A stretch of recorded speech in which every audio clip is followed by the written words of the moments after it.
Bienvenue pour ce nouveau webinaire 2024 de l'Aura HLM de l'Ain.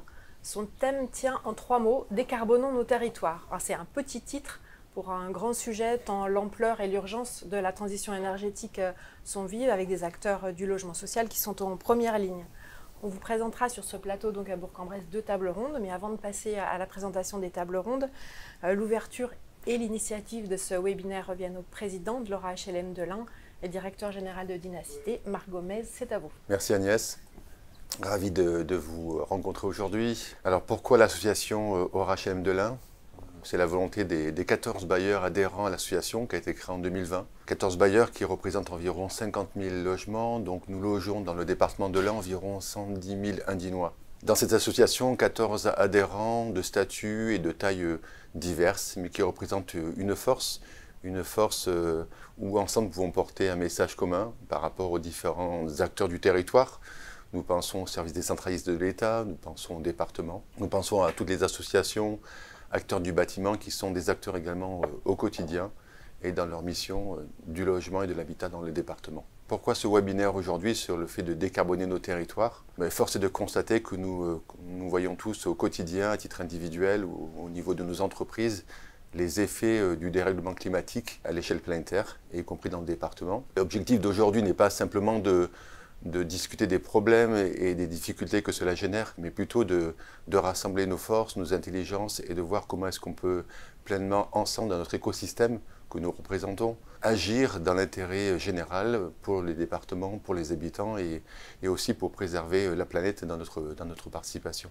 On le rappelle, l'objectif aujourd'hui, c'est vraiment de travailler ensemble. Les services décentralisés de l'État, le département, l'ensemble des bailleurs sociaux dans leurs statuts différents, les forces de vie du territoire, de sécurité, d'économie, de l'environnement, du social.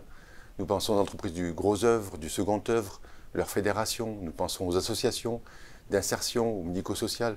Tout le monde aujourd'hui est acteur du logement, des Indinois et de l'aménagement et du développement du territoire. Dans cette volonté d'accueillir, d'accompagner, de rassurer, il était important aujourd'hui de partager nos expertises, de les mettre en commun.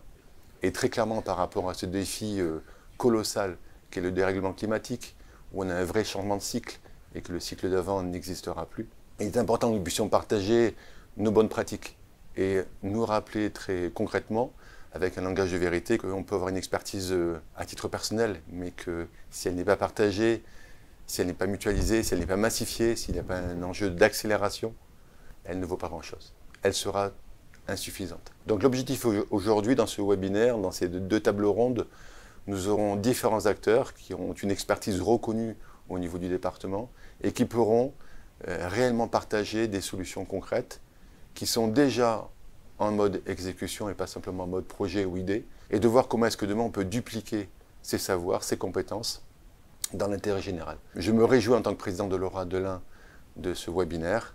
Je me réjouis de voir l'expertise que vous aurez l'occasion d'entendre tout à l'heure et les solutions qui sont déjà en œuvre, celles qu'on pourra ensuite massifier, dupliquer et ainsi déployer plus pleinement dans le département. Nous verrons aussi que des solutions, que ce soit sur l'acte de l'ingénierie financière, sur l'acte politique, sur l'acte de mise en œuvre, sur la gestion de l'énergie fatale et comment est-ce qu'on peut la valoriser et éviter une perte d'énergie utile. Nous verrons quelles solutions concrètes se font sur ce département de l'Ain, qui est reconnu pour son innovation, pour son audace, pour sa capacité à investir et à promouvoir des solutions d'avenir.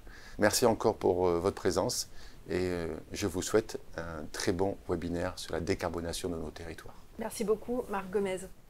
2 tables rondes vont donc se succéder pour ce webinaire. La première, elle portera sur les enjeux environnementaux et les enjeux économiques et financiers de la décarbonation. Et puis la seconde, plutôt sur les réussites et puis les défis de la mise en œuvre de cette décarbonation. Avant de passer à ces tables rondes, un tel sujet mérite de commencer par une courte et une claire explication de texte. Décarbonation, en fait, de quoi parle-t-on? Donc pour en parler, nous avons invité Frédéric Sarnelli de l'Agence locale de l'énergie et du climat de l'Ain et puis Pierre Uséo de l'Aura HLM de l'Ain qui vont nous éclairer sur ce vaste sujet. Merci Agnès. Oui, effectivement, la décarbonation, de quoi parle-t-on? Alors, c'est un enjeu international qui a des déclinaisons nationales et locales. L'enjeu international démarre lors de la COP 21 avec des engagements internationaux pour décarboner et atteindre une neutralité carbone en 2050. Donc ces grands enjeux, finalement, ont une déclinaison dans différentes lois qui sont des lois soit européennes, soit françaises. Donc on a notamment la loi climat et résilience qui intervient dans ce cadre-là, et avec des objectifs à plus court terme. Parce que finalement l'échéance de 2050, c'est un petit peu lointain. Donc on a des objectifs, notamment pour 2030, dans les déclinaisons, où on vise une baisse de 55% des émissions de gaz à effet de serre, qui nous permet petit à petit d'envisager cette décarbonation à échéance de 2050. Et les enjeux de décarbonation sont en fait à plusieurs titres. Ils se jouent tout d'abord par un changement des comportements. C'est à nous, citoyens, usagers, de décarboner nos comportements. C'est également après une action de sobriété, puis d'efficacité, c'est-à-dire de baisser radicalement nos besoins. On va après détailler dans les différents domaines de la carbonation comment on peut et quels sont les leviers que l'on a à notre disposition pour baisser notre impact. Et puis c'est du coup également après des enjeux de production d'énergie. On va l'aborder après un petit peu plus longuement, en utilisant et en ayant recours à des énergies décarbonées, des énergies principalement non fossiles. Frédéric, très concrètement, ces objectifs se traduisent comment pour la France ? La déclinaison de ces orientations internationales en France se traduit dans la stratégie nationale bas carbone qui fixe une trajectoire pour 2050 pour viser cette neutralité carbone et de passer de 450 millions de tonnes équivalent CO2 à 80 millions de tonnes à échéance donc de 2050. L'idée n'est pas de passer à 0 million de tonnes, mais bien de baisser suffisamment pour permettre finalement d'absorber autant de carbone que ce que l'on émet. Tous les secteurs sont consommateurs d'énergie et producteurs d'émissions de gaz à effet de serre, mais le logement se taille quand même une part assez conséquente dans cette production de gaz à effet de serre. Oui, alors on mesure très souvent les émissions soit en kilowattheures émis, on répartit l'ensemble de nos dépenses énergétiques en kilowattheures, mais également en gaz à effet de serre. J'évoquais tout à l'heure les millions de tonnes équivalent CO2. Donc c'est un peu les deux indicateurs que l'on a, et à chaque fois, le bâtiment au sens large, le résidentiel un peu plus particulièrement, a une part prépondérante. On considère que c'est le deuxième poste derrière les transports, le deuxième poste le plus émetteur de CO2. Au sein de ces émissions de CO2, on peut considérer que le logement, c'est 1/10 des émissions de CO2, et dans l'Ain, 16,8% de l'ensemble des logements sont des passoires énergétiques, donc un enjeu prioritaire pour la décarbonation. Pierre, plus particulièrement, le logement social, combien pèse-t-il et quels enjeux pèsent sur le logement social dans le département de l'Ain ? Sur l'état des lieux, il faut rappeler effectivement, comme l'a dit Frédéric, qu'il y a un certain nombre de passoires énergétiques, mais que le parc social a beaucoup moins de logements qui sont considérés comme des passoires énergétiques, c'est-à-dire qui présentent des étiquettes F et G. On est à peu près, donc Frédéric citait le chiffre de 17% à peu près de logements dits passoires énergétiques, on n'est qu'à 8% dans le parc social. Néanmoins, il y a des enjeux qui sont bien présents pour le parc social. Deux moyens en fait pour les bailleurs sociaux de décarboner leur parc, deux leviers principaux. La première, c'est d'agir sur ce qu'on va dire le flux. C'est pas un très joli terme, mais en gros, c'est les entrées et les sorties dans le parc de logements sociaux. Donc la construction d'un côté. Alors il faut à la fois décarboner cette construction neuve et de l'autre favoriser la reconversion, la reconstruction de l'ancien. Ça peut être de la transformation de bureaux par exemple en logement.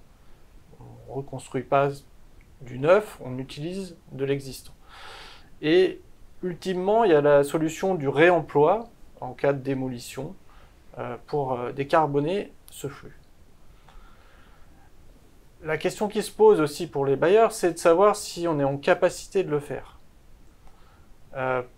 Avec les réglementations thermiques, on a un certain nombre de paliers qui nous obligent à faire mieux à différents horizons. Les bailleurs savent construire actuellement avec des solutions techniques, que ce soit au niveau du bâti ou des systèmes de chauffage, autant les marches vont être de plus en plus importantes, de plus en plus dures à monter. Donc il va falloir trouver d'autres solutions au-delà de 2028, 2034. Et tout ceci dans un contexte où le contexte de la construction s'est fortement durci ces dernières années. L'accès et le coût du foncier sont de plus en plus... l'accès est de plus en plus difficile, le coût du foncier est de plus en plus important. Les promoteurs avec lesquels les bailleurs travaillent connaissent un certain nombre de difficultés, et on a vu aussi qu'il y a eu des crises qui sont surajoutées au fur et à mesure, crise de disponibilité de matériaux, et des coûts qui sont liés bien sûr. Il y a aussi des inquiétudes sur la capacité à faire des filières de matériaux pour qu'on puisse répondre à cet enjeu de décarbonation. Et par ailleurs, il y a des enjeux liés à la zéro artificialisation nette qui vont aussi contraindre en fait la manière dont vous pouvoir construire les bailleurs sociaux comme les autres constructeurs. Et on va devoir passer par de la densification dans la construction, d'autres méthodes également, de la surélévation de bâtiments. Voilà, un certain nombre de méthodes, en tout cas de production sur la construction neuve, qui sont à revoir pour viser cette décarbonation et agir sur la partie flux. Une grande partie des émissions de gaz à effet de serre sont liées en fait à l'utilisation, à l'usage des logements, avec notamment le chauffage. Ça, c'est le deuxième grand chantier. Oui, alors on a parlé effectivement du flux, donc des entrées et des sorties, et on a le stock en fait qui représente la grande majorité du parc, et là on a finalement l'enjeu le plus important. 3/4 des émissions de CO2 du secteur du logement social sont liées en fait à l'exploitation des logements. Une fois qu'ils sont construits, les systèmes de chauffage et les systèmes d'eau chaude sanitaire également. Ce flux, il représentait qu'une petite partie, on dit souvent que la construction neuve représente 1% chaque année du parc existant. Donc l'enjeu vraiment principal pour le secteur du logement social et en matière de transition énergétique, c'est l'enjeu pour la décarbonation des années à venir, c'est sur ce stock qu'on l'a. Et on a un double enjeu donc sur le parc social, sur le stock, on a ces objectifs qui sont liés à la loi climat et résilience qu'on a évoqué précédemment, avec la sortie des étiquettes G, puis F, puis E, avec différentes échéances. 1er janvier 2025 pour les étiquettes G, 1er janvier 2028 pour les étiquettes F, et 2034 pour les étiquettes E. Donc on a un temps restreint en fait pour agir, pour sortir ces passoires énergétiques, alors que dans le même temps, on a une stratégie nationale bas carbone qui nous oblige à aller vers des étiquettes très performantes, A et B, d'ici 2050. Donc là, l'enjeu, ce double enjeu finalement pour les bailleurs, c'est d'arriver à la fois à sortir ces étiquettes énergétiques, futures passoires énergétiques en fait, vis-à-vis de la loi, dans un délai restreint, et en même temps de viser plus loin, puisqu'on a cette échéance de 2050 où il faudra qu'on trouve les moyens d'aller vers ces étiquettes très performantes. Donc il y a des réponses à trouver pour qu'on puisse atteindre ces objectifs en matière de massification, c'est évident, et de financement, qui est quand même un nerf très important de la guerre. Pour pouvoir faire des rénovations énergétiques très performantes, il faut avoir en face les financements nécessaires. Je voulais juste terminer par qu'est-ce que ça représente globalement dans l'Ain, cet objectif, quel est le palier en fait pour les bailleurs sociaux. D'ici 2034, il faudrait qu'il y ait la rénovation de 15 000 logements dans l'Ain. Ça représente un tiers du parc quand même social. Donc ça montre l'ampleur de l'enjeu. Actuellement, le rythme de rénovation est de l'ordre de 500 logements par an. Et il va falloir tripler ce rythme de rénovation pour atteindre cet objectif à 2034. Merci beaucoup à tous les deux pour cette présentation qui nous donne un peu le cadre du webinaire. Présentation rondement menée. Place également pendant ce webinaire à quelques vidéos qui vont vous montrer des actions réalisées par les bailleurs sociaux dans le département ou en Auvergne-Rhône-Alpes.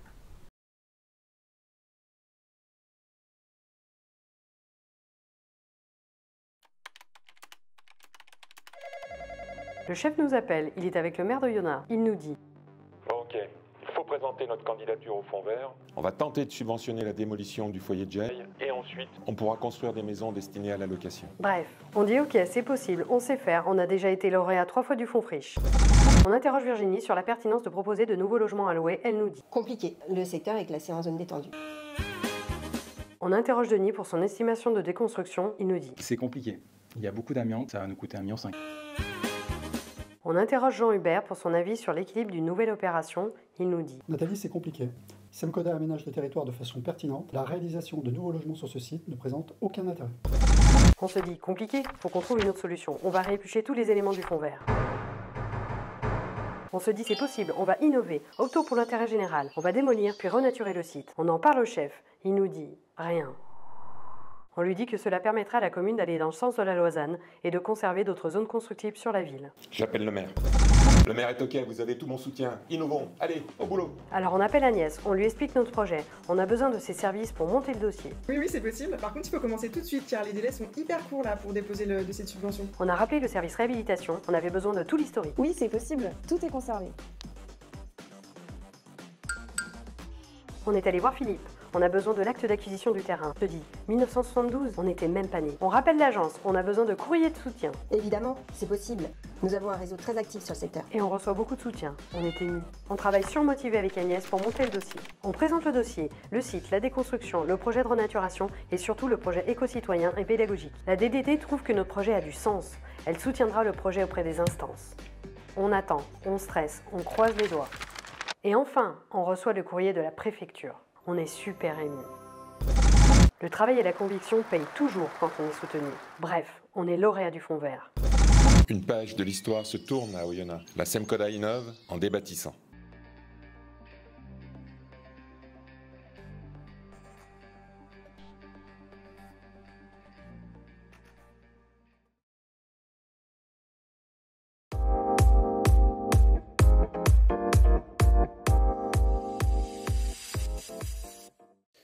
Le secteur du bâtiment doit réduire ses émissions de gaz à effet de serre de 49% d'ici 2030, en référence à 2015, et atteindre la neutralité carbone en 2050.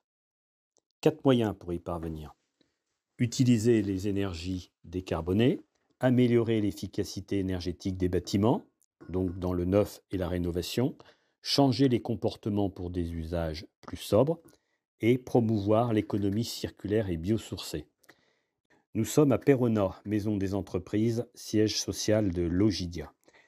Le bâtiment a été construit en 1995. Nous avons entrepris récemment plusieurs travaux d'importance. 300 mètres carrés de panneaux photovoltaïques ont été posés. Nous avons aussi un système de batterie pour le stockage de l'énergie qui nous permet une autonomie de 8h à 18h. Le système de chauffage, refroidissement, ventilation a été entièrement refait. Nous sommes en chaudière à condensation en cascade et nous avons une pompe à chaleur collective pour le refroidissement. Nous avons également installé une GTC, gestion technique centralisée. C'est un pilotage de tous les appareils de chauffage, ventilation et refroidissement. Nous avons également installé derrière le bâtiment des bornes électriques pour véhicules. Nous avons installé dans un premier temps 12 bornes et nous renouvelons progressivement le parc de la flotte de véhicules. Nous avons formé sur l'éco-conduite tout notre personnel et nous avons formé tout notre personnel également sur la domotique du bâtiment. Nous avons pour 2030 déjà atteint notre objectif de réduction de 50% des consommations.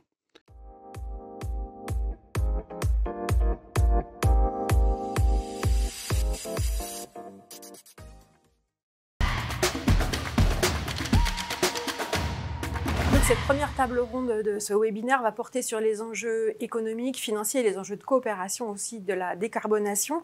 Et pour ça, je remercie nos 4 invités. Donc Clotilde Fournier, vous êtes vice-présidente du conseil départemental en charge de l'insertion, de l'emploi, du logement et de l'habitat. Monsieur Patriarca, vous êtes directeur des territoires de l'Ain, donc représentant des services de l'État. Jean-Yves Flochon, président de l'association des maires de l'Ain. Et Perrine Cantin-Michaud, vous êtes directrice régionale adjointe de CDC Habitat, qui est en fait le bailleur social de la Caisse des dépôts et consignations. Je vous propose qu'on démarre en fait cette table ronde avec le représentant des services de l'État. C'est peut-être pas inutile de rappeler au début que cet enjeu, que la réduction de l'empreinte carbone du secteur du logement répond à des enjeux beaucoup plus vastes que simplement réduire les émissions de gaz à effet de serre. Oui, tout à fait. Donc les enjeux, je dirais, sont multiples au niveau de la décarbonation. Donc dans le domaine du bâtiment, ils sont à la fois effectivement écologiques, sociaux et économiques. Donc je profite de cette table ronde pour rappeler effectivement les grandes priorités de l'État en matière de décarbonation dans le bâtiment, dont les bailleurs sociaux sont les acteurs principaux, puisque le parc social en France représente 16% des résidences principales. Donc ce sujet est majeur, puisque notamment dans l'Ain, le département est très dynamique, vous le savez, sur le plan évolution démographique. Il accueille 6 à 7 000 habitants par an en plus. Donc il faut effectivement faire en sorte que la construction soit vertueuse en matière d'impact social, économique et je dirais écologique. Donc la question de l'offre de logement et plus particulièrement de logement à loyer maîtrisé est donc très prégnante dans le département. Donc le premier enjeu que j'évoquais, c'est l'enjeu écologique. Vous savez que la stratégie nationale bas carbone et la loi climat et résilience de 2021 mettent en avant effectivement cet enjeu écologique. On doit demain aménager, l'acte d'aménager devra être massivement orienté vers la transformation d'existants. Donc rompant avec 70 ans d'extension urbaine, donc il faut effectivement densifier et effectivement rénover les bâtiments existants. Et afin d'atteindre les objectifs de cette stratégie nationale bas carbone, donc qui vise la neutralité carbone à l'horizon 2050, les logements doivent respecter des réglementations, donc dans le but de limiter leurs émissions de gaz à effet de serre. Le deuxième enjeu, c'est un enjeu social. Donc au-delà de l'objectif environnemental que je viens de vous décrire, la décarbonation est un levier pour la lutte contre la précarité énergétique. Les charges représentent un poste de dépenses de plus en plus élevé, avec notamment les crises énergétiques que nous avons vécues récemment. Ils deviennent quelque part insupportables pour les ménages, je dirais, les plus modestes, aux faibles revenus. Donc la décarbonation du logement et du logement social en particulier est un enjeu majeur pour la maîtrise des charges par les bailleurs et pour le pouvoir d'achat des ménages. Ensuite, effectivement, il faut savoir que le logement social donc, est un bon élève quand même dans le traitement des passoires thermiques, puisque effectivement, elles représentent, il y a 2 fois moins de passoires thermiques dans le parc que dans le parc privé, au niveau du parc social. Au niveau des étiquettes F et G qui déterminent effectivement le fait qu'on est face à des bâtiments très énergivores en France, donc ça représente 8% du parc donc en France est en F et G, soit 380 000 logements. Le parc locatif fait figure donc de bon élève, effectivement, avec 8% contre 18,5%, pardon pour les chiffres, mais 18,5% pour le parc locatif privé. Donc on voit quand même que des efforts sont à faire dans les 2 parcs, mais que les bailleurs sociaux sont un peu précurseurs de cette décarbonation au niveau de l'enjeu social. La décarbonation représente aussi un enjeu très important et majeur sur le plan économique, et c'est une chance pour l'activité économique, notamment locale. Par la massification de la rénovation énergétique, ça doit permettre effectivement non seulement d'atteindre les objectifs de la décarbonation, mais de soutenir l'activité économique, donc en créant des emplois dans le secteur de la construction neuve et dans le secteur de la rénovation énergétique. Bien évidemment, toutes les entreprises du BTP sont mobilisées pour réussir cet enjeu de massification de la rénovation énergétique notamment, et de production neuve, donc avec des étiquettes très, très vertueuses en matière d'impact environnemental. Non seulement les entreprises sont mobilisées, mais aussi toutes les filières de l'artisanat, sans oublier la filière de l'ingénierie avec les architectes et les bureaux d'études. Donc on voit là que la filière du bâtiment au sens large trouve par la transition écologique donc une véritable opportunité de relancer son activité, puisqu'on sait aujourd'hui qu'il y a une crise conjoncturelle dans le logement, et donc la transition écologique et énergétique est une chance pour, quelque part, les entreprises au sens large. Oui, une opportunité du coup pour le secteur, particulièrement dans l'Ain. Madame Fournier, vous nous en reparlez peut-être, mais c'est vrai que c'est à la fois un département très industriel et très dynamique sur le plan démographique. Pour revenir détailler un tout petit peu plus la stratégie de l'État de soutien aux acteurs du logement, est-ce qu'on peut dire qu'elle repose essentiellement en fait, sur des aides financières ? L'action de l'État est initiée par aussi l'évolution de la réglementation dans le domaine du BTP, et aussi par rapport au portage des enjeux de la transition écologique, puisque effectivement je suis là aujourd'hui pour vous démontrer effectivement qu'il y a des enjeux forts liés à la transition écologique appliquée au champ du bâtiment. On essaie d'initier vis-à-vis des acteurs, et notamment des acteurs locaux, pour les faire adhérer à cet enjeu de la transition écologique et énergétique. Mais au-delà de ça, l'État apporte effectivement un soutien financier indispensable à la décarbonation, donc au travers de subventions et de prêts. Donc, en ce sens, l'État est un acteur important de la décarbonation. Et pour information, en lien avec le monde HLM, à l'occasion du 83e congrès HLM, donc d'octobre dernier à Nantes en 2023, des engagements pour la transition écologique et la production de logements sociaux, donc vertueux en matière d'étiquette, ont été signés entre Patrice Vergriette, alors ministre du Logement, les fédérations HLM, l'USH et la Banque des Territoires, pour accompagner cette transition énergétique et écologique, un financement de 1,2 milliard d'euros sur 3 ans, période 2024-2026, donc a été mis en place via 2 dispositifs, la rénovation des logements sociaux et le changement de vecteur, c'est-à-dire l'évolution des modes de chauffage. Et l'octroi des aides de l'État aux organismes de logement social est conditionné à la production, donc pour le 1er janvier 2025, c'est-à-dire dans quelques mois, d'un plan simplifié de stratégie énergétique et de décarbonation, le nouveau nom du plan stratégique de patrimoine, donc décarbonation des bailleurs sociaux. Et cela signifie qu'il est en fait temps de passer d'une posture dite corrective, en termes d'intervention sur le logement, à une logique d'anticipation et d'action face aux défis du changement climatique, en intégrant la décarbonation donc au centre de la stratégie d'entreprise. Merci. Clotilde Fournier, le département est délégataire de l'attribution des aides à la pierre, qui donc permettent de rénover à la fois le parc public et puis le parc privé. Au-delà de ces aides-là, quel rôle voudrait jouer le département dans la transition énergétique du territoire? Bonjour à toutes et à tous. Effectivement, le département intervient sur la décarbonation des bâtiments au travers de sa politique du logement. Peut-être rappeler l'ambition aussi du département et notamment du président de Guiry. Lorsque le président a nommé ses vice-présidents, il nous a demandé dans notre feuille de route à chaque vice-président de pouvoir inclure le volet transition énergétique, parce que nous souhaitons, et je vais le citer, je vais citer quelques exemples forts, en tous les cas de l'engagement du département au regard notamment des enjeux pour notre territoire sur la décarbonation. Alors, vous l'avez dit, à nouveau, l'État nous a confié la délégation d'aide à la pierre pour une durée de 6 ans. Donc, nous allons pouvoir poursuivre ensemble, et M. Patriarcat vient également de citer bon nombre d'exemples et des enjeux pour le département de l'Ain, vous l'avez dit, 5e croissance démographique de France, un territoire également qui aujourd'hui gagne 6 000 habitants par an, et puis nous avons les EPR qui arrivent aussi sur la plaine de l'Ain, 8 000 salariés attendus, et avec un objectif assez serré en termes de calendrier, et c'est en ce sens où l'État et le département avons aujourd'hui une feuille de route, en tous les cas ambitieuse, mais que nous tiendrons parce que notre territoire en a besoin. Alors c'est vrai que concernant la construction des logements sociaux, on peut souligner aussi, et M. Patriarcat l'a dit, les aides de l'État et bien sûr celles du département.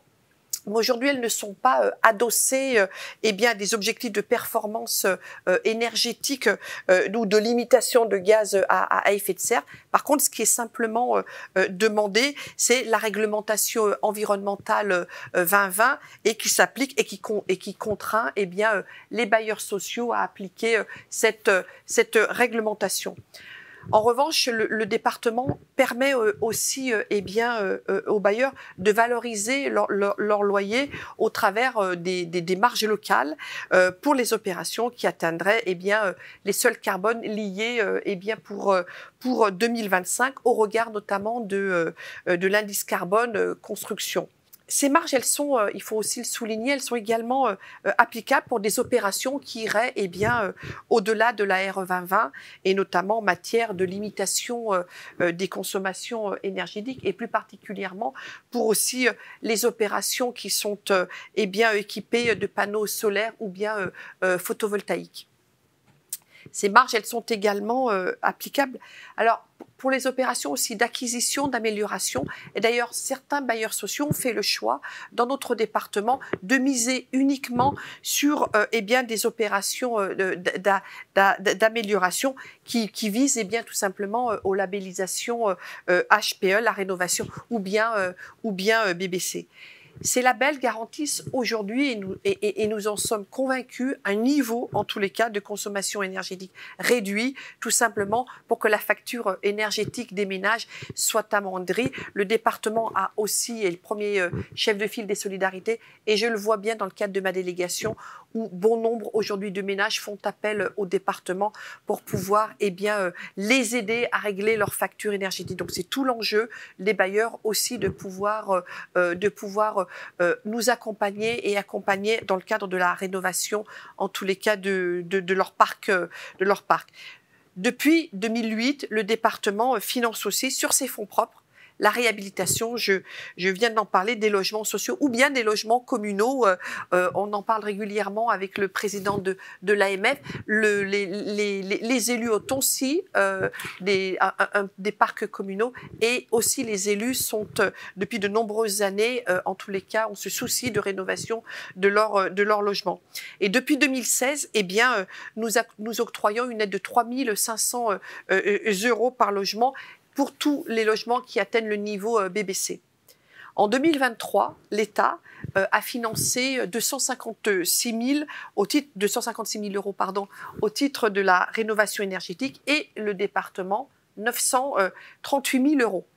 Pour 2024, pardon de parler un peu chiffres, mais c'est important aussi de dire que l'État et le département mettent aussi des moyens financiers non négligeables pour pouvoir accompagner les bailleurs sociaux, et ce n'est pas non plus une mince affaire au regard aujourd'hui de la situation économique de notre pays. Et pour 2024, la dotation prévisionnelle de l'État est de 4 340 000 € et celle du département d'environ 1 200 000 €.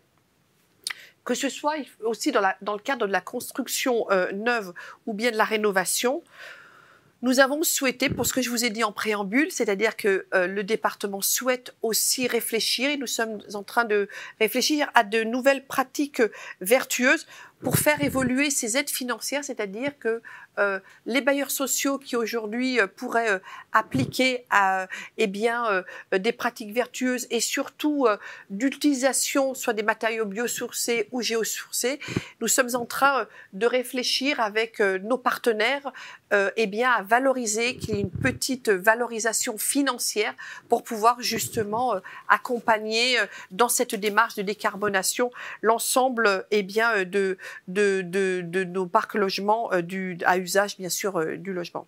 Et puis on est en train de travailler sur cet appel à projet. Aujourd'hui, je ne sais pas exactement, parce qu'il y a quand même aussi des moyens financiers qui devront être mis en œuvre. Et comme on est dans une période un petit peu, on va dire, nous ne savons pas trop où nous allons, si je puis me permettre cette expression un petit peu triviale, il va nous falloir réfléchir, parce que ça suppose aussi des moyens financiers qui seront pour le coup 100% départementales. Au-delà de ces aides aussi politiques du logement, on est une collectivité, et nous souhaitons intervenir dans bon nombre de projets, et notamment, ça commence dans le cadre de la transition, ça commence par nos bâtiments, les bâtiments du département, et notamment sur 2 démarches. Un, c'est la transition écologique avec le CEREMA, et depuis, on travaille avec eux sur un plan d'action. C'est nos collèges. Vous le savez, le département de l'Ain a aujourd'hui en charge les collèges, et c'est la décarbonation de tous nos collèges, et notamment tous les nouveaux collèges en construction. Il y a une charte, et nous avons avec la direction des bâtiments, de réduire l'impact environnemental de l'ensemble de nos bâtiments et la construction de notre plan collège. Madame Fournier, avec cet exemple des investissements dans les collèges, le département se pose du coup pas simplement en accompagnateur des acteurs du logement et des acteurs sociaux, mais aussi elle a un rôle du coup d'entraînement, voire même d'exemplarité dans la décarbonation de l'habitat et du bâtiment. Absolument, absolument. Nous avons effectivement cette ambition, comme je l'ai dit, dans le cadre donc du plan collège, et puis je vais aussi avec un planning de travaux. Ça me semble aussi important de pouvoir, qui a été donc établi entre 2021 et 2027. Et l'objectif pour nous, c'est de réduire de 30 à 50% cette consommation énergétique, notamment en travaillant aussi avec les agents et avec les principaux des collèges. Et c'est environ 17 millions d'euros budgétés entre 2021 et 2027 pour la rénovation énergétique. C'est sûr que la décarbonation est un enjeu sur lequel on parle avec beaucoup de zéros. Jean-Yves Flochon, les communes sont partie prenante des politiques d'aménagement, des politiques d'habitat. Comment se sont-elles impliquées dans ces enjeux de transition énergétique ? Les communes se sont découvertes effectivement des ambitions à travers effectivement donc l'évolution récente des prix, l'inflation, la flambée des prix de l'électricité et du gaz, qui sont venus, je dirais, réveiller les consciences. Les termes de décarbonation, ils ne faisaient pas partie du langage municipal il y a de cela encore très peu de temps. Les termes de transition énergétique commençaient à se multiplier dans les actions municipales, et en 2 années, les communes ont pris la mesure des enjeux qui les concernent sur le plan budgétaire et qui, par contre-coup, les concernent effectivement sur le plan de la dimension environnementale. Je crois qu'il y a eu vraiment une prise de conscience forte. Par tradition, par ambition, les communes, les conseils municipaux portent sur leur territoire des projets d'investissement avec des trajectoires qui sont bien orientées pour moderniser les équipements scolaires, pour investir sur le domaine culturel, pour investir sur le champ sportif, où les attentes et les besoins sont très importants. Depuis 2 ans, on assiste à une réorientation très forte de ces plans d'investissement communaux vers la transition énergétique. Je l'ai dit, et monsieur le directeur y a fait référence, avec la dimension d'économie à réaliser. Mais aujourd'hui, on a le sentiment que la dimension sociale, la dimension environnementale a pris le dessus, effectivement, des ambitions fortes qui sont orientées vers la transition énergétique. Il n'y a pas de commune qui ne réfléchisse aujourd'hui à faire en sorte que les directives d'État pour diminuer l'empreinte carbone de nos bâtiments ne soient pas mises en application. Il n'y a pas de commune qui réfléchisse à moderniser son éclairage public. Il n'y a pas de commune qui aujourd'hui ne réfléchisse à faire en sorte que l'évolution de l'urbanisme fasse que l'on fasse appel à des nouvelles façons, des nouvelles techniques d'aménagement, notamment pour faire en sorte que la pratique des modes doux ne soit pas uniquement un effet de mode, mais qu'il soit un levier pour accentuer la transition énergétique. Je crois qu'aujourd'hui, le cliché de l'investissement dans les modes doux qui servira uniquement à se faire plaisir, ce cliché est en voie de se résorber pour devenir un vrai outil d'aménagement et pour répondre aussi à la volonté et à la demande de nos habitantes et de nos habitants. L'échelon communal, c'est celui qui est en prise directe avec ses habitants. Et les habitants, aujourd'hui, on les voit évoluer dans leur pratique quotidienne. Nous n'avions plus, je prends l'exemple de ma commune, si vous le permettez, Césaria, nous n'avions plus de parents, pratiquement, qui amenaient leurs enfants à pied ou à vélo à l'école élémentaire. Aujourd'hui, cette pratique, elle évolue constamment. Et on redécouvre effectivement donc que les enfants peuvent marcher, peuvent pédaler pour venir à l'école, sous réserve qu'on leur crée des conditions de sécurité. Et les parents, effectivement, vont aussi aujourd'hui, de façon plus volontiers, faire leurs courses dans les centres-villages, dans les pôles, effectivement, en utilisant donc les modes doux, sous réserve que l'on ait porté des projets qui soient réfléchis et adaptés. Donc d'où aussi la nécessité d'avoir une urbanisation qui soit revue et pensée. Et quand on fait le lien avec l'habitat social, on mesure qu'il est important qu'effectivement que les projets futurs puissent être pensés à travers l'évolution de ces pratiques du quotidien pour nos habitantes et nos habitants. On comprend avec vos explications que du coup l'enjeu de décarbonation, il se joue à la frontière entre la question du logement et des bâtiments, mais aussi avec la question de la mobilité, des aménagements urbains, de l'éclairage. Est-ce que par contre, la question plus spécifique du logement social, c'est pour le coup la question que des communes urbaines ? Non, parce qu'effectivement, donc le logement social, il est bien sûr plus important dans les villes plus importantes.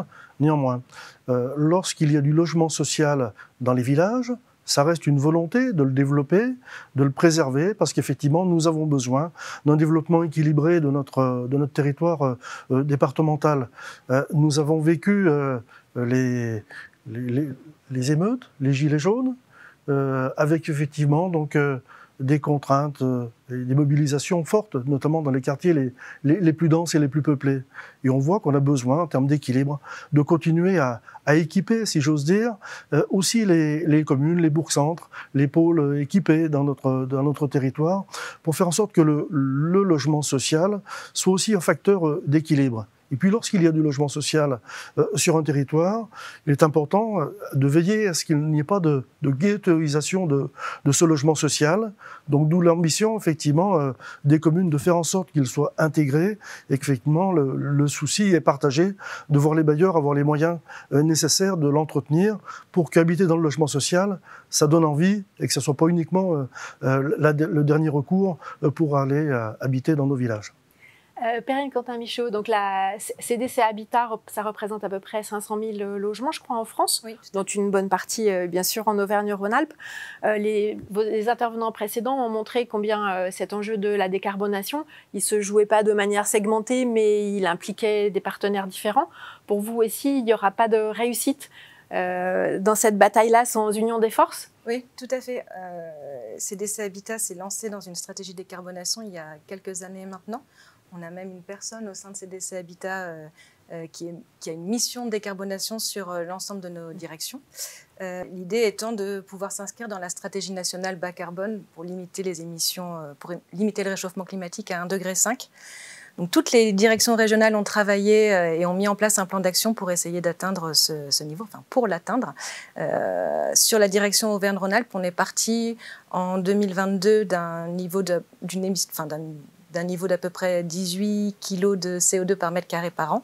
L'idée étant en 2030 d'atteindre les moins de 15 kg, ce qui est inscrit dans la stratégie nationale bas carbone. Donc, désolé, on a dit beaucoup de chiffres, nous aussi, nous aussi on a des chiffres à donner. Très concrètement, ça passe par le fait de ne plus avoir d'étiquettes F et G très rapidement et d'éliminer les étiquettes E après 2030. Mais on avance par rapport aux objectifs qui sont de 2034. Effectivement, vous l'avez dit, on a besoin d'être tous ensemble et d'être dans une logique collective. Alors nous, on a la chance d'avoir ce monsieur décarbonation. Cette mission, elle porte à la fois sur nos bâtiments existants, sur les bâtiments neufs, sur la question de la sobriété énergétique aussi, du coup des usages des logements par nos locataires, sur le travail sur le mix énergétique.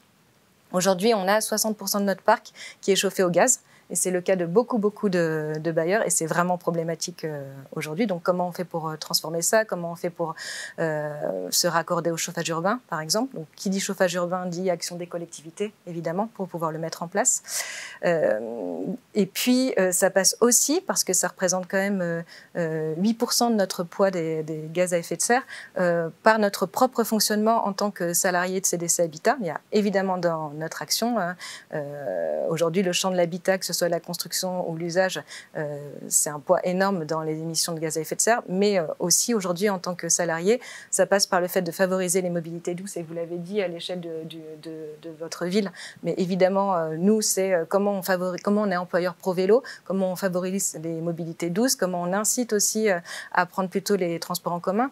Comment finalement dans le choix de mobilier de nos bureaux, on va passer par du mobilier upcyclé plutôt que du mobilier neuf, comment on améliore le tri des déchets. Enfin, c'est toutes ces actions-là finalement, en se disant que si on fait ça déjà en tant que salarié, on le fera aussi demain nous-mêmes en tant que citoyens. En tant que bailleur social, quelles difficultés principales sont à lever pour tenir la feuille de route ambitieuse que vous nous avez présentée et que les autres intervenants aussi ont rappelé?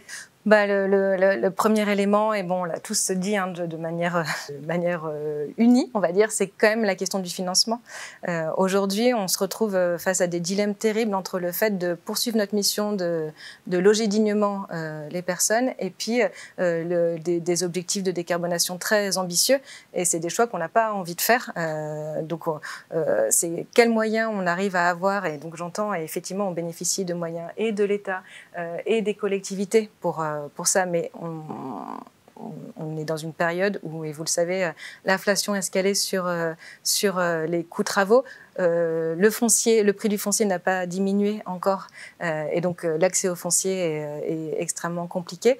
Et par ailleurs, on est aussi sur une raréfaction parfois des compétences, c'est-à-dire qu'on nous demande d'aller sur des types des modes de construction décarbonés, des matériaux biosourcés, etc. Mais ça demande des savoir-faire et des compétences qui sont parfois compliquées à trouver localement. Donc la première difficulté, c'est quand même cette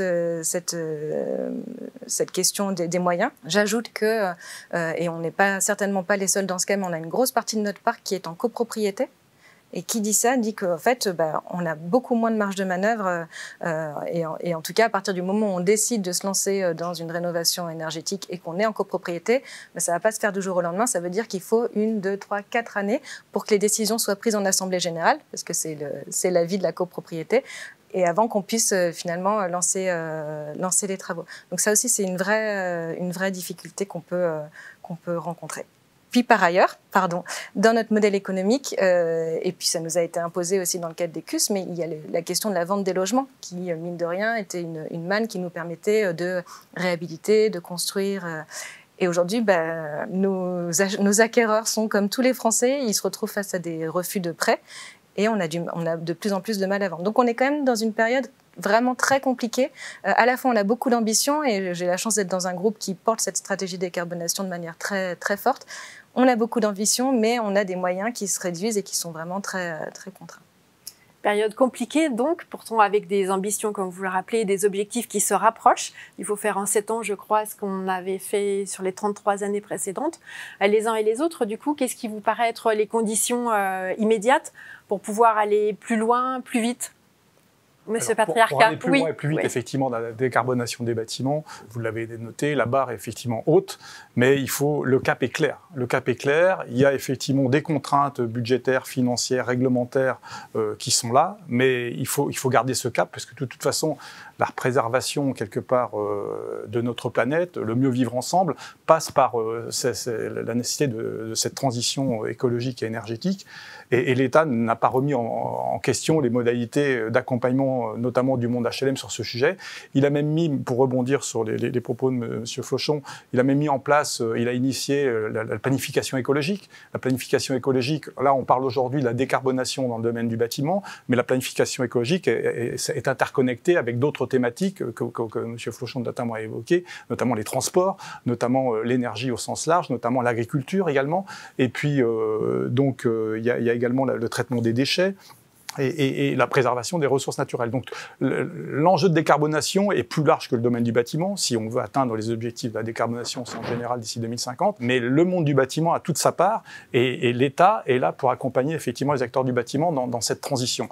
Donc les conditions, je dirais, sont l'adhésion aux enjeux de la décarbonation, mais je crois aujourd'hui, avec l'évolution sociétale, la prise de conscience collective, notamment avec les crises énergétiques assez récentes, et les élus, M. Flochon, vous en avez témoigné, sont là pour le démontrer. Le département avec qui, effectivement, nous travaillons main dans la main dans le cadre de la délégation des ailes à pierre, donc porte une politique ambitieuse en matière de transition, vous l'avez rappelé, Madame la vice-présidente. Donc au niveau local, en tout cas, il y a une véritable adhésion, et c'est par l'adhésion qu'on va entraîner effectivement l'ensemble des citoyens de la société, même si il y a des freins financiers notamment mais on n'a pas d'autre choix que d'y aller collectivement. Et puis, je dirais que la décarbonation, je dirais la performance carbone des logements, si je me ramène à la problématique du bâtiment, c'est la traduction technique d'une ambition politique, et cette ambition politique, elle est aujourd'hui partagée, quoi. certes, elle doit être accompagnée de moyens financiers. Tous les acteurs sont mobilisés pour y aller, l'État, les collectivités et d'autres acteurs, Action Logement pour ne pas le citer, notamment dans le monde du logement HLM, et bien sûr la Caisse des dépôts au niveau des prêts qu'elle offre aux acteurs du logement social.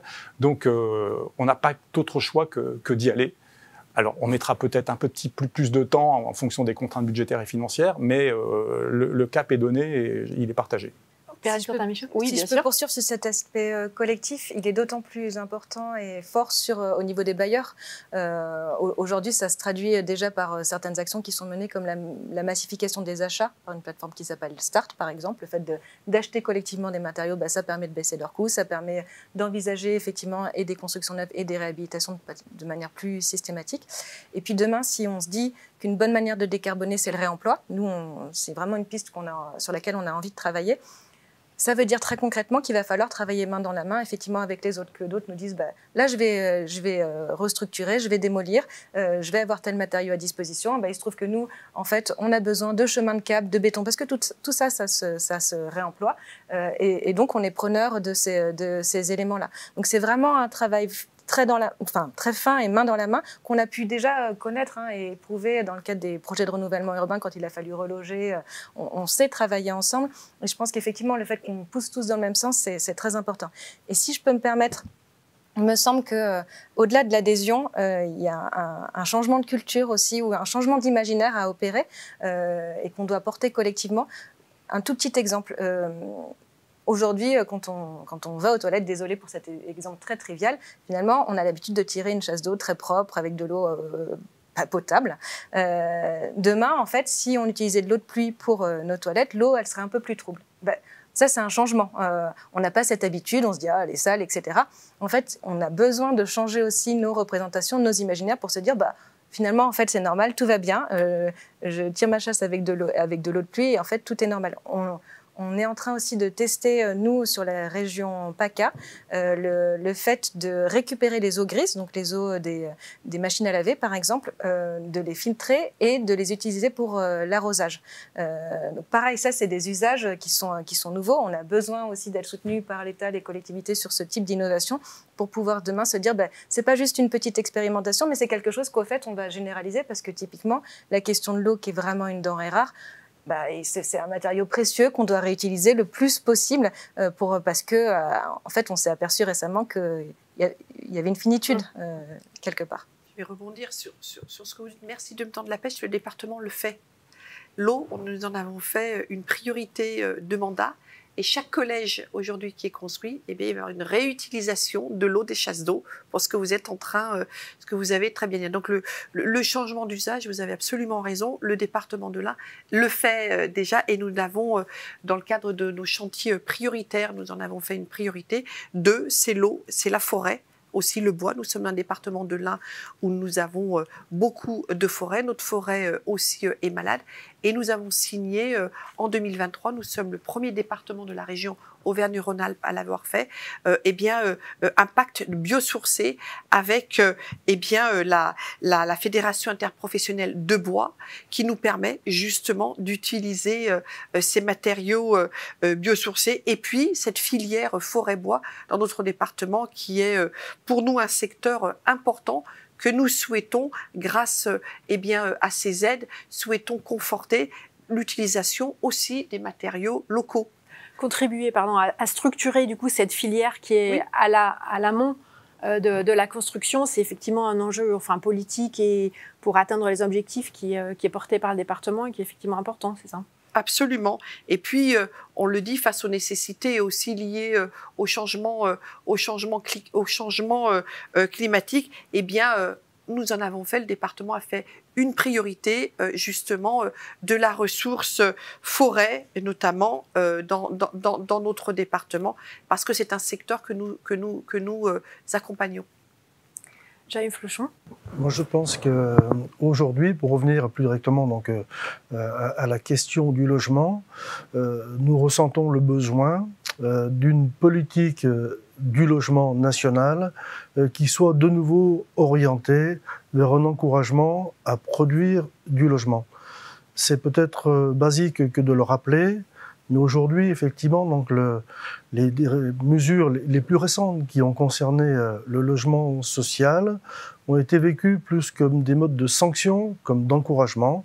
Il est important de revenir à ce que l'État soit un moteur pour construire du nouveau du logement dans notre département.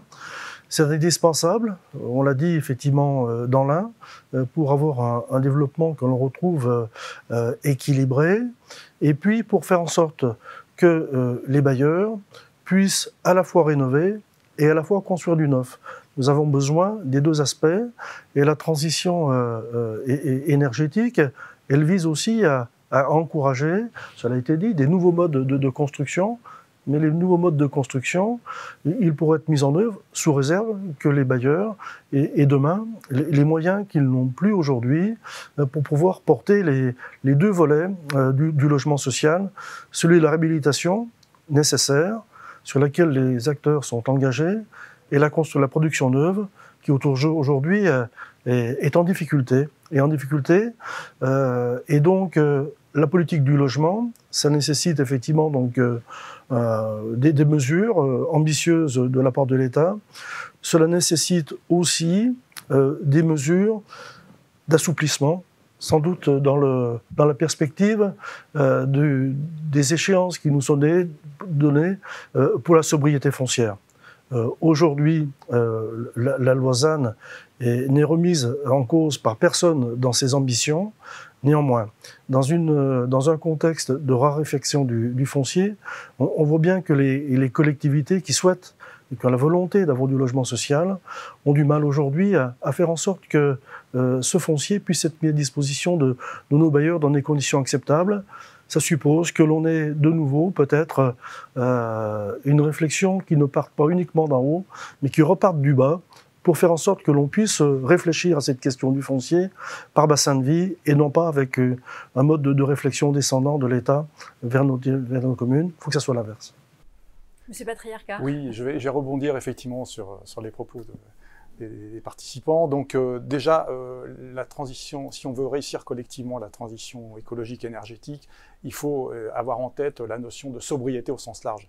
Sobriété foncière, sobriété énergétique, sobriété dans l'usage de l'eau. Et vous le savez également dans le département, donc Madame la préfète a conduit depuis un an un plan ambitieux en matière de gestion sobre de l'eau, avec effectivement le conseil départemental et avec les 3 chambres consulaires, pour, je dirais, limiter la consommation de l'eau, puisque c'est un bien rare et précieux. Et donc, il y a un certain nombre d'actions qui ont été mises en place avec les partenaires que je viens de citer, et ils sont complètement en adéquation avec le plan gouvernemental des 53 mesures nationales, mais on les a contextualisées, pour répondre M. Flochon, contextualisées aux enjeux du département de l'Ain, et notamment la réutilisation des eaux usagées, ou effectivement l'utilisation des eaux de pluie pour tout ce qui est sanitaire. Ça fait partie intégrante du plan d'action local.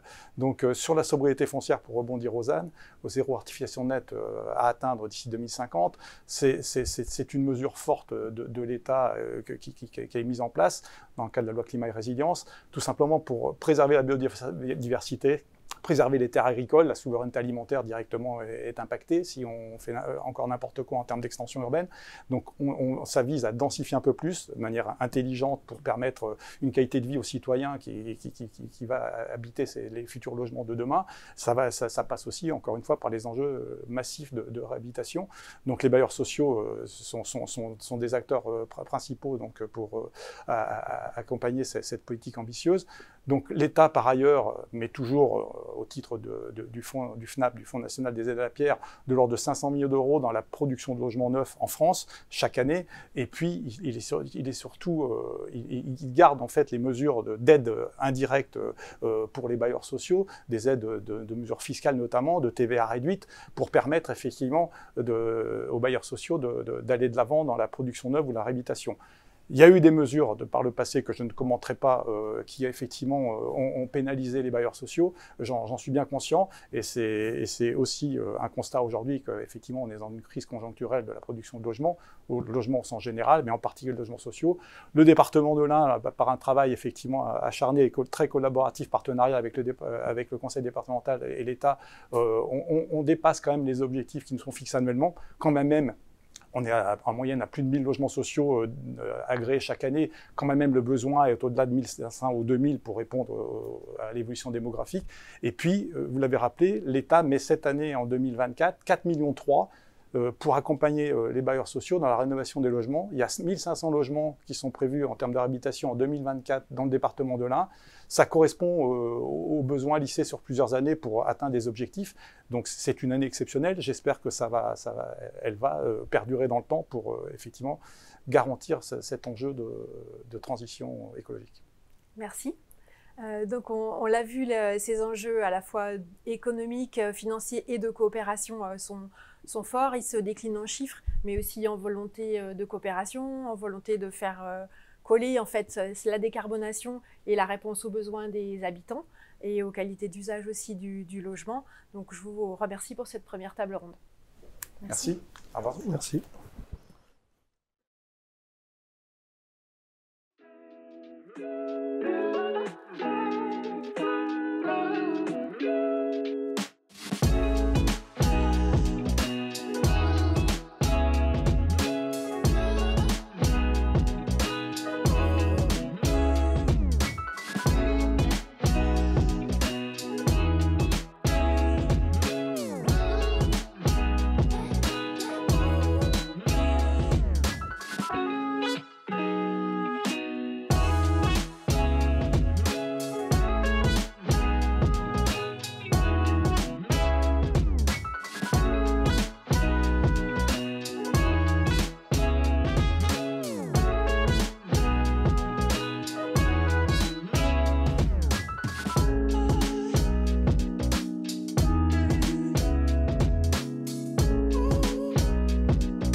Dynacité est le premier bailleur social de la ville d'Oyonnax. On va requalifier 727 logements, dont les bars Lafayette et les plots Courteline et Berthelot. Cette réhabilitation se veut ambitieuse, puisqu'on va diviser par 3 les consommations énergétiques des bâtiments, mais on va diviser par 3 également les gaz à effet de serre.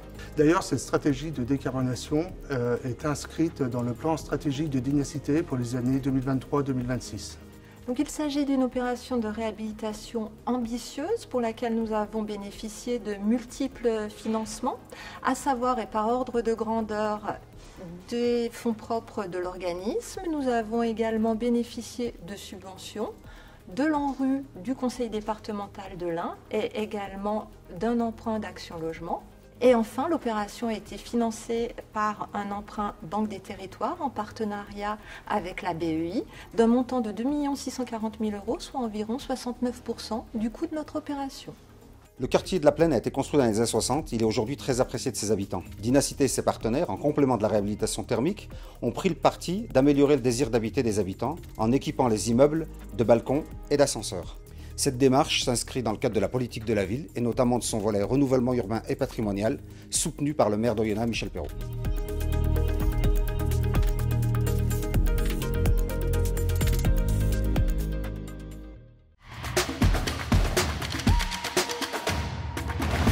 Nous proposons donc maintenant une deuxième table ronde sur ce webinaire sur la décarbonation qui sera, elle, axée plutôt sur les réussites et puis sur les défis de la mise en œuvre en fait, de la décarbonation. Et pour ça, nous avons quatre invités que je remercie.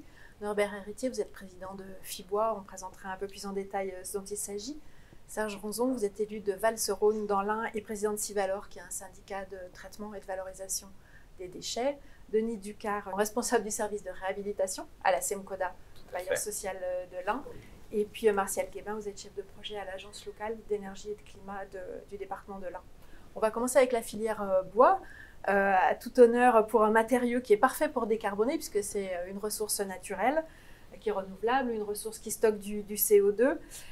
Fibois, donc, c'est la fédération interprofessionnelle des acteurs de la forêt et du bois, vu que dans le département de l'Ain, il y a, je crois, 30% de la superficie en bois. Pour présenter combien de professionnels? Alors, merci de nous donner la parole. Donc, la filière bois, donc, effectivement, c'est une filière importante pour le département de l'Ain. Donc, c'est un petit peu plus de 1300 entreprises, c'est plus de 5000 emplois, donc c'est quand même une activité importante. Donc, elle regroupe l'ensemble des acteurs de la filière, donc des acteurs qui travaillent en forêt, donc font des travaux forestiers, les gens qui entretiennent les forêts. Ensuite, on a la chance d'avoir un réseau de scieurs important en feuillus et en résineux.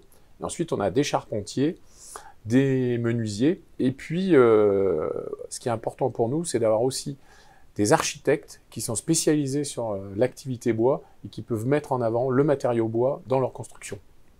On l'a vu, autour de la décarbonation, les enjeux sont élevés, les attentes sont fortes, que ce soit du côté des collectivités locales, des bailleurs sociaux et des autres acteurs. Est-ce que la filière est prête à répondre aux besoins à la fois pour la construction neuve et pour la rénovation? Alors, notre filière, depuis tout le temps, travaille pour la rénovation et pour les bâtiments neufs. Je vais redonner un petit point. Vous avez, dans votre première question, on a plus de 30% de notre département qui est recouvert par la forêt. Donc, c'est plutôt un matériau qui est abondant. Et on sert aussi bien l'activité construction neuve que l'activité rénovation. Alors, je pense que mes collègues autour de la table parleront de la rénovation. On peut apporter le matériau bois en complément avec du chanvre et d'autres matériaux biosourcés qui peuvent nous aider à décarboner les bâtiments, que ce soit en neuf ou en réno. En termes de capacité de réponse, les professionnels sont équipés? Alors, on a la chance d'avoir une filière qui se structure, d'où l'intérêt d'avoir Fibois pour accompagner l'ensemble de nos dirigeants.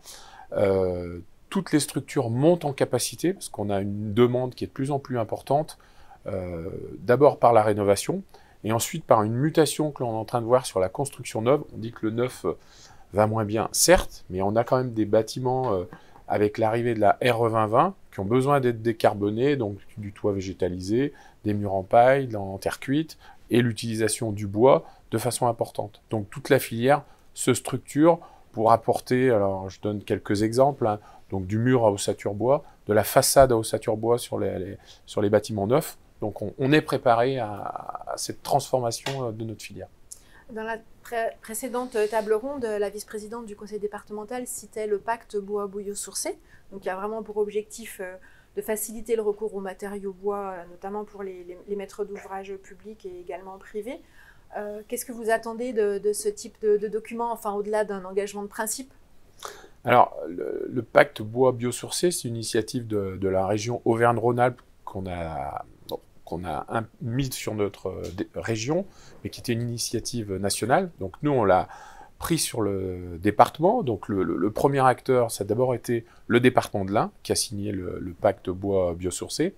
Donc ensuite, on a eu la commune de Trévoux, la communauté de communes d'Ombes-Saône-Vallée, la commune de Meximieux.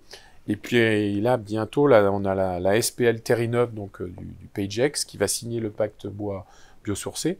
Et puis on attend encore d'autres acteurs qui vont venir le signer. Alors l'intérêt pour les acteurs, et on espère aussi avoir plusieurs bailleurs sociaux qui vont rentrer dans cette démarche, Fibois les accompagne en leur apportant une aide sur comment faire évoluer, comment décarboner leurs bâtiments, qu'on soit en rénovation ou en construction neuve.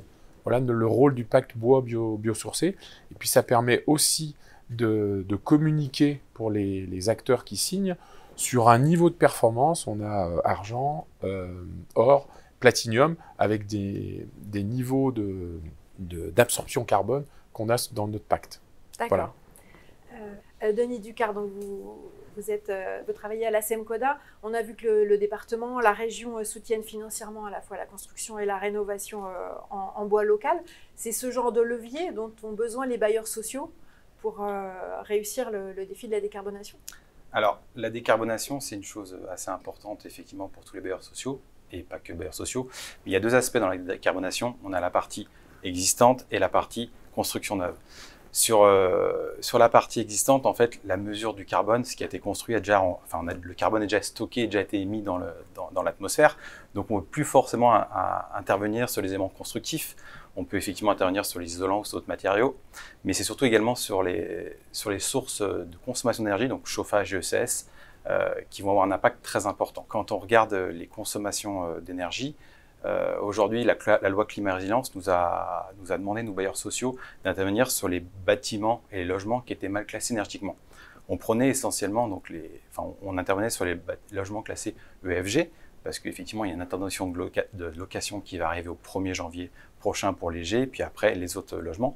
Et quand on regarde de plus près ces logements classés EFG, on se rend compte qu'ils sont classés énergétiquement EFG, mais avec un impact carbone relativement faible. Pourquoi? Parce qu'ils sont essentiellement chauffés à l'électrique. Or, l'électrique en France est une électricité décarbonée. Donc, dans un premier temps, on va intervenir sur ces logements-là, mais il faudra également intervenir par la suite en complément sur les logements qui ont un impact fort en carbone dans le patrimoine existant. Atteindre le niveau BBC, ça a un coût élevé, que ce soit sur la rénovation, sur la construction neuve. Comment un bailleur social résout cette équation-là? Alors, c'est un gros problème, effectivement, parce qu'en gros, la SEMCODA, on a un patrimoine de 31 000 logements. On doit réhabiliter à peu près 1000 logements par an pendant 10 ans. Donc, on va intervenir essentiellement sur les logements qui sont énergivores. Hein. Donc, c'est un peu moins de 7000 logements. Mais donc, pour les sortir de l'élément énergétique, on se rend compte qu'une réhabilitation en moyenne à la SEMCODA, c'est 30 à 35 000 euros au logement. On a fait des opérations tests. Et quand on voit les opérations tests, on arrive sur des coûts beaucoup plus important. On a une opération test sur le département de l'Ain où on est passé effectivement en BBC rénovation. Et là, on n'est pas à 35 000 euros logement, on est à 80 000 euros logement. Donc, vous comprenez bien que l'impact n'est pas du tout le même en termes d'économique pour la SEMCODA. Alors, on a eu de la chance, on a le département qui nous a aidés, on a HBA qui nous a aidés, le Fonds national d'aide à la pierre. La région ne nous a pas aidés via le FEDER, mais ça, c'est des choses qui arrivent. Mais voilà, donc c'est vraiment une réflexion à avoir. C'est est-ce qu'on peut réhabiliter partout en BBC? Aujourd'hui, économiquement, non. Serge Ronzon, vous êtes président du coup du syndicat Civalor, qui regroupe, je crois, 10 EPCI. 10 EPCI. Un petit peu dans l'Ain et puis beaucoup dans les départements limitrophes. Sur la Haute-Savoie et sur l'Ain. Du coup, vous allez mettre, je crois, bientôt 2026 en service un réseau de chaleur. Vous nous expliquez un peu ce dont il s'agit? Évidemment, déjà merci de nous avoir invités, ça permet de parler de ce beau projet effectivement qui est entre les collectivités et un partenaire privé, on y reviendra peut-être tout à l'heure. Il y a des projets où on en parle beaucoup puis ils aboutissent jamais. Celui-là on n'en a pas parlé et puis finalement c'était pas prévu au début du mandat et en 2026, comme vous l'avez dit, il sera en service. Donc l'historique de ce projet c'est le PCAET de notre territoire, Terre Val-Rhône Interco. Et dans ces actions de PCAET, il y en avait une qui était en priorité, c'était de faire une étude de faisabilité depuis l'unité de valorisation des déchets jusqu'à la ville de Val-Rhône pour faire un réseau de chaleur. Donc ça, c'était l'élément déclencheur. Effectivement, l'étude a montré que malgré que notre usine était très performante en termes de production d'énergie électrique, nous avions encore, notamment avec l'énergie fatale, notamment l'énergie qui est toujours perdue et qui part en fumée, nous pouvions la récupérer et faire donc avec ça de l'énergie thermique pour faire un réseau de chaleur. Donc ça a été le point de départ. Très honnêtement, les collectivités, que ce soit Val-sur-Rhône, TVI ou le Civalor, nous n'étions pas prêts à nous lancer dans cette aventure pour un tas de raisons. C'était plutôt un projet qui était en attente. Et puis il y a eu un autre élément déclencheur, c'est le contexte géopolitique en 2022, la guerre en Ukraine, l'explosion des coûts de l'énergie. Et nous, alors on va le dire un peu en élus responsables, on s'est dit c'est le moment justement de participer à l'indépendance énergétique de notre territoire. Et nous avons ressorti ce projet. Et le troisième élément déclencheur, ça a été les nouveaux outils qui sont quand même assez récents. Hein. On parle notamment de la possibilité de créer une SAS ENR, Société d'action simplifiée des énergies renouvelables. Et là, nous nous sommes rapprochés de la SEMLEA, qui est très connue sur le département de l'Ain. Hein. C'est Société d'économie mixte des énergies de l'Ain, et puis d'un partenaire privé, donc l'entreprise Dalkia. Et avec Val-sur-Rhône et le Civalor, nous avons monté ce projet depuis 2022, nous travaillons dessus. Et effectivement, il va voir le jour fin 2026, ce qui est quand même assez court. Cette dimension de coopération, elle était essentielle pour monter ce projet et assurer sa viabilité à long terme? Elle est primordiale. Si on n'a pas cet outil et la possibilité de travailler en toute transparence avec les partenaires que je viens de nommer, il n'y a pas de projet possible. Et depuis 2 ans, nous travaillons en comité de pilotage et le projet avance bien. C'est pour ça que je dis que c'est des projets qui ne font pas de bruit et qui avancent bien. Parce que des fois, c'est vrai qu'on en parle et puis ça n'arrive pas. Mais c'est vraiment, et je tiens à souligner la qualité du partenariat que l'on a. Alors bien sûr, la puissance publique est représentée notamment par la SEMLEA, par Val-sur-Rhône et par le Civalor. Et puis donc le partenaire privé, c'est Dalkia. À qui va servir du coup la chaleur produite par cette unité? Alors, c'est un réseau qui va faire 12 km de long. Hein. L'usine est un peu excentrée à 2-3 km du centre-ville. Donc une partie va aller sur le centre-ville, et puis une branche ira sur ce qu'on appelle encore les Hautes-Bellegardes, où il y a le plus de besoins, notamment beaucoup de logements sociaux, SEMCODA, Dynacité. Il y a aussi des équipements publics, la piscine intercommunale, la cité scolaire, lycées et collèges qui sont très, très en attente, très demandeurs. Il y a aussi des équipements publics, hein, EHPAD, gendarmerie et tout ça. Donc la majorité des clients seront là-bas. Et les élus, du coup, vous nous dites qu'ils ont finalement des marges de manœuvre encore pour contribuer à cette décarbonation? C'est en tout cas une réflexion qui nous occupe presque tous les jours, surtout nous en termes de gestionnaire et de valorisation de déchets. On se veut acteur et accélérateur de valorisation, donc on y travaille effectivement. En tant qu'élu local, après c'est effectivement ce que vous avez évoqué, c'est la rénovation de nos bâtiments publics qui nous occupe beaucoup et où nous consacrons énormément de budget sur Val-sur-Rhône, mais aussi sur TVI. Et puis c'est aussi faire en sorte de développer on a un projet de photovoltaïque par exemple sur Val-sur-Rhône de 10 hectares qui est en train de se réaliser avec la CNR. Donc, et on a aussi des ombrières qui vont sortir. On a la décarbonation, c'est vraiment quelque chose qui nous occupe. Et moi, je pense que c'est effectivement les axes qu'il va falloir encore développer dans les années à venir. Alors, on a vu que sur le logement, la question de la chaleur, du chauffage, pardon, est un levier essentiel pour jouer sur cette décarbonation. Martial Guéban avec ALEC, du coup, vous portez un contrat chaleur renouvelable qui a été signé, si je ne me trompe pas, entre le département de l'Ain et l'ADEME. Et si j'ai bien compris, c'est un contrat global pour après soutenir plusieurs projets de production d'électricité, enfin d'énergie, en tout cas de chauffage. De chauffage. Oui, en fait, le contrat de chaleur renouvelable, c'est une déclinaison du fonds chaleur qui est proposé par l'ADEME et qui vise à vraiment promouvoir les énergies renouvelables, mais à travers des gros projets d'ampleur. Et l'idée de l'ADEME, c'est de proposer à des opérateurs, donc là en l'occurrence dans le département de l'Ain, c'est le département de l'Ain, le conseil départemental et le pôle métropolitain du Genevois français, de signer un contrat de chaleur renouvelable pour promouvoir ces énergies renouvelables, donc la biomasse, la géothermie et le solaire thermique, à des échelles très locales. Et donc à apporter des projets de plus petite ampleur par rapport à ce que peuvent être ceux du fonds chaleur Et typiquement, des projets comme celui du Civalor, par exemple, ou d'autres d'ampleur sur le plus adaptés à un département où on a un émiettement en fait de zones urbaines et de gros bourgs. C'est ça. Souvent, j'entends des élus qui me disent « Non, mais moi, un réseau de chaleur sur ma commune, ma commune n'est pas assez grosse, j'ai pas assez d'habitants, j'ai pas assez d'équipements pour porter des projets de réseau de chaleur. » Et en fait, on se rend compte que si on est capable de le faire sur des communes de 5 6 000 habitants et parfois même moins, de connecter des bâtiments entre eux et de venir justement chercher les logements sociaux qu'il peut y avoir sociaux ou même du parc privé qu'il peut y avoir sur le chemin et de proposer du réseau de chaleur. Le démarrage de ce contrat, il est récent, je crois. C'est peut-être un peu tôt, du coup, pour parler de projets précis. Oui. Alors, on a quelques exemples. On est en train de travailler à des développements de réseaux de chaleur, oui. Qui est concerné, du coup? Quels peuvent être les opérateurs des collectivités locales, les bailleurs sociaux aussi, du coup? C'est ça. En fait, à travers le contrat de chaleur renouvelable, la règle, elle est assez simple. Qui est éligible?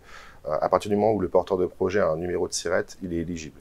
Donc ça veut dire que ça peut être une commune, ça peut être une intercommunalité, le département, la région.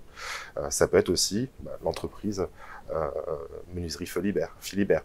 Ça peut être des entreprises, ça peut être des copropriétés, puisqu'elles ont un numéro de SIRET. Donc voilà, tout porteur de projet qui dispose d'un numéro de SIRET. Et c'est vrai que à travers l'outil réseau de chaleur, cet outil, c'est finalement une compétence communale. Donc nous, on va aller voir les communes pour leur proposer un réseau de chaleur, parce qu'on a repéré que du coup, il y avait des équipements à connecter entre eux.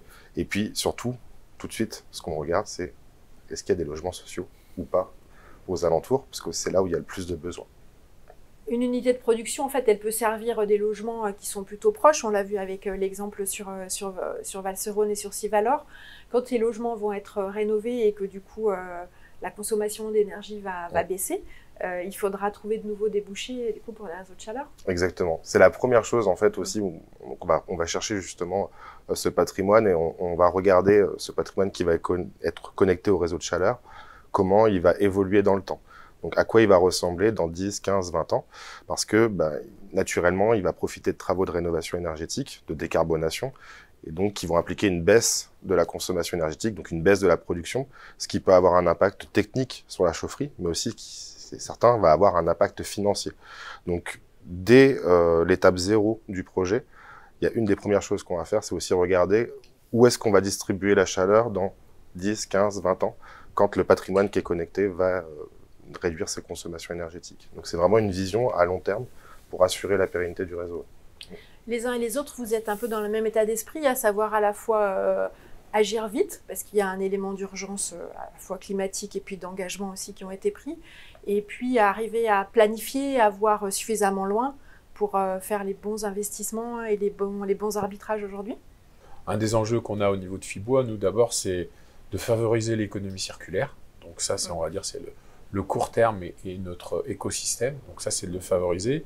Et ce qu'on fait aussi avec Fibois et entre autres avec le pacte bois biosourcé, c'est de pouvoir mettre en avant les porteurs de projets et les acteurs et de les aider à utiliser l'ensemble des ressources que l'on a sur notre, là je vais parler à l'échelle du département ou après d'un secteur, et voilà, et de mettre en lien tous ces acteurs. Donc le court terme et aussi le moyen terme. Sargenton, c'est pareil, enfin en tant que ce soit le syndicat intercommunal ou en tant qu'élu local, cette vision à plus long terme et ces choix stratégiques ils sont effectivement primordiaux et on doit les faire maintenant. Je pense que dans la transition énergétique, on a aussi perdu du temps parce qu'on ne voulait pas admettre qu'il fallait changer. Je pense qu'il faut qu'on passe déjà par un changement de comportement. C'est essentiel. Et ça, c'est des réflexes qu'on doit avoir en tant que citoyen, en tant que citoyen consommateur, en tant qu'éco-citoyen, apprendre peut-être à moins consommer. On l'a vu déjà que c'était très important puisque par rapport au choc énergétique que j'ai évoqué tout à l'heure, sur l'hiver d'après, on a eu quand même une baisse de 12% de consommation d'énergie, c'est quand même pas rien. Je travaille aussi sur l'eau et l'assainissement dans l'Interco. On a aussi des baisses de consommation d'eau.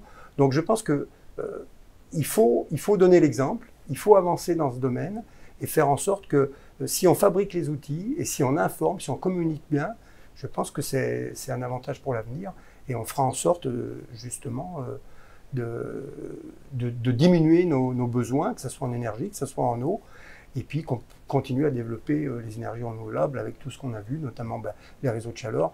Il y a aussi le photovoltaïque, il y a les panneaux solaires pour la production de chaude sanitaire aussi, il y a un tas de choses comme ça. Et ça, c'est vraiment au quotidien qu'on doit développer tout ça. C'est tous ces petits éléments qui feront que on arrivera justement à passer ce cap de la transition énergétique. Dans le parc social, Denis Ducard, c'est particulièrement important aussi, là, cette question des changements de comportement, parce que les investissements et isoler les logements ne vont pas suffire. Alors tout à fait, oui, il y a un accompagnement aussi à l'utilisation des locataires, parce que effectivement, vous l'avez dit, on a su faire un effort collectivement, toute la société, pour baisser nos consommations suite au choc énergétique. Donc voilà, mais il y a un accompagnement, des explications. Voilà, on ne chauffe plus comme dans les années 80 à 25 dans les logements. Non, ça, c'est plus possible. Donc il y a un gros travail d'accompagnement qui est fait après chaque réhabilitation, parce que c'est au moment où on fait des réhabilitations auprès des locataires qu'il y a un changement, qu'on peut aussi activer le changement comportemental. Voilà. La priorité, elle était donc, puisqu'il y aura des interdictions, de sortir de la catégorie G, c'est ça? Tout à fait. L'année prochaine, donc les logements les plus énergivores.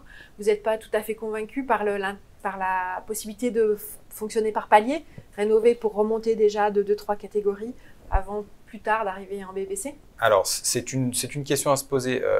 Je sais que par exemple, l'ADEME dit voilà, il ne faut surtout pas faire des réhabilitations en termes de performance par équipement, parce qu'on se rend compte qu'on n'a pas des caps de gain énergie importants. Donc après, on peut aller sur des paliers, mais des paliers importants. Ça sera une question économique et d'accompagnement. Moi, je voulais revenir sur effectivement l'aspect biosourcé. Il y a quelques années, on sentait un peu la filière du bâtiment, surtout en rénovation, un peu frileuse. Nous, on a fait une opération, donc c'est pas sur le département de l'Ain, c'est juste à côté, c'est à Mâcon, en 2019-2020, avec de la laine de bois et du chanvre. Les architectes, le maître d'œuvre nous regardent avec des grands yeux, parce que voilà, ils disaient mais qu'est-ce que c'est que ce truc? Aujourd'hui, le discours a changé, et déjà on sent, voilà, c'est des choses qui est proposées. Il y a eu une dimension forte et d'impact politique fort de la part de la région Bourgogne-Franche-Comté qui a accompagné ce changement aussi, et je pense que les signaux commencent à être forts aussi sur la région Rhône-Alpes.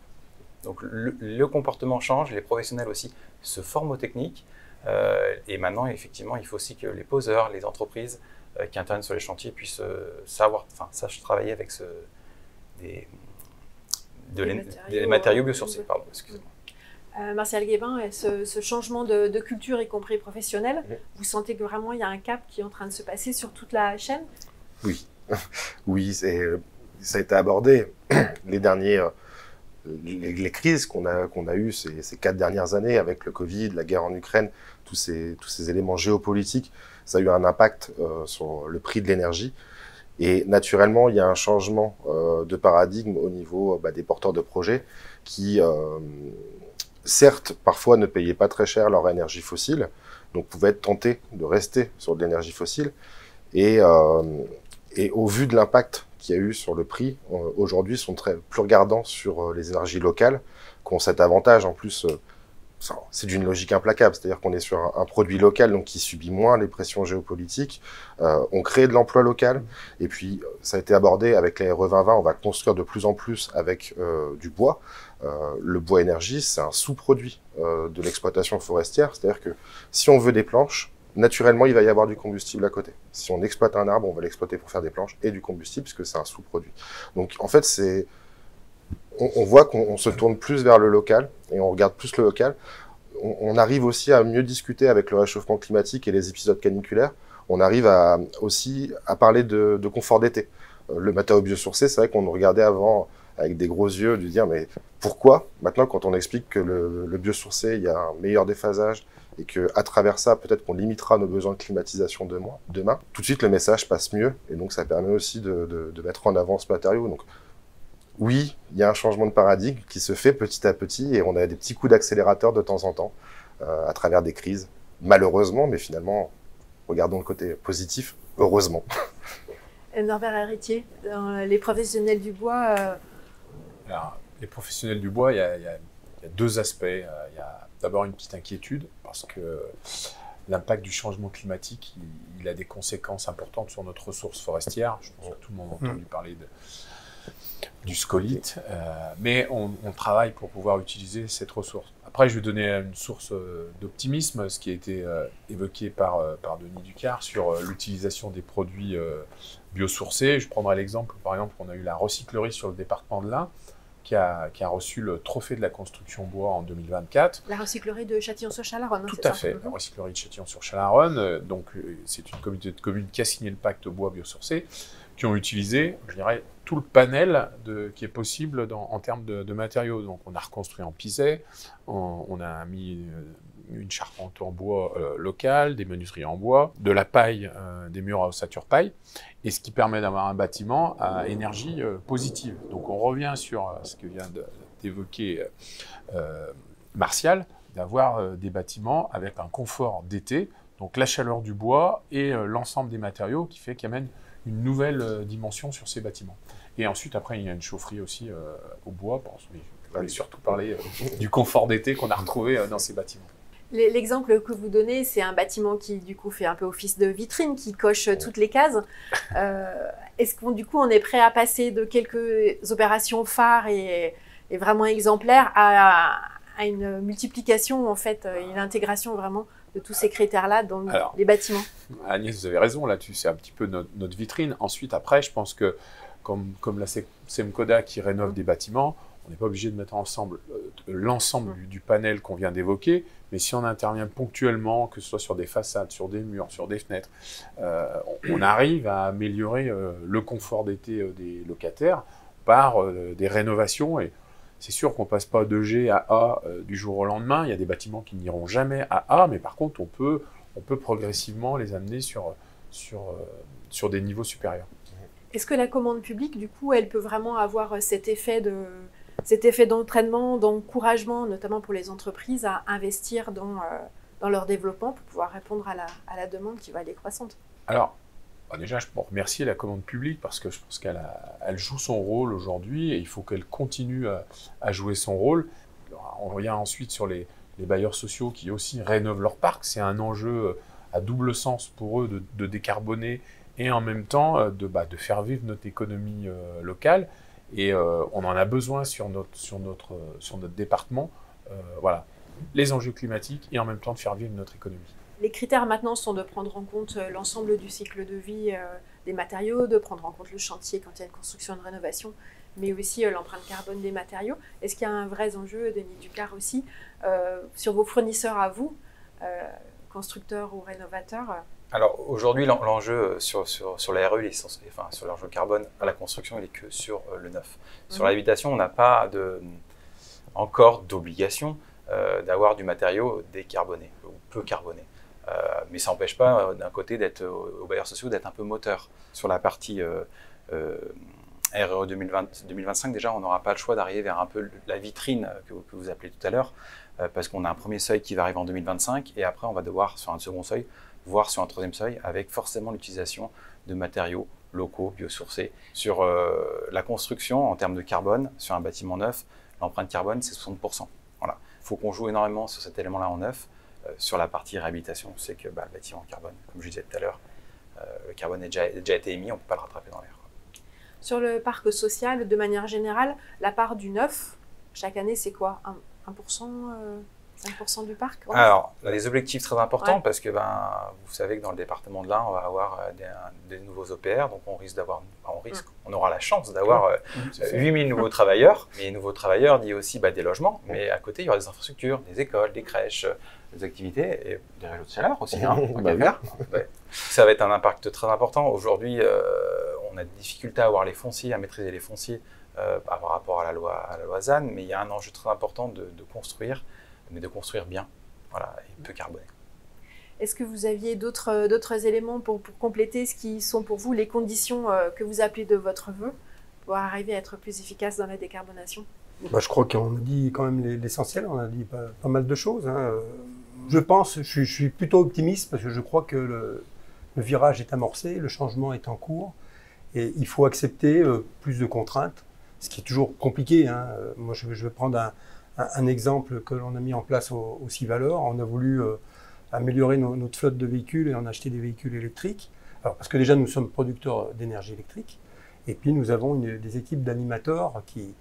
Nous sommes au barycentre d'un rayon de 100 km à peu près. Et en tant qu'EPCI public, il nous semblait important d'envoyer le message. Une des réticences au départ, de la part des animateurs pour utiliser ces véhicules, c'était oui, mais il y a moins d'autonomie, il faut faire le plein. Effectivement, quand on fait le plein d'un véhicule diesel et qu'on le fait une fois par semaine, alors qu'un véhicule électrique, il faut le faire tous les jours et même des fois plusieurs fois par jour, c'est une contrainte. Mais si on accepte cette contrainte, au final, ça fait aussi beaucoup moins d'émissions de gaz à effet de serre pendant les déplacements qui sont importants pour nos équipes d'animateurs. C'est un exemple.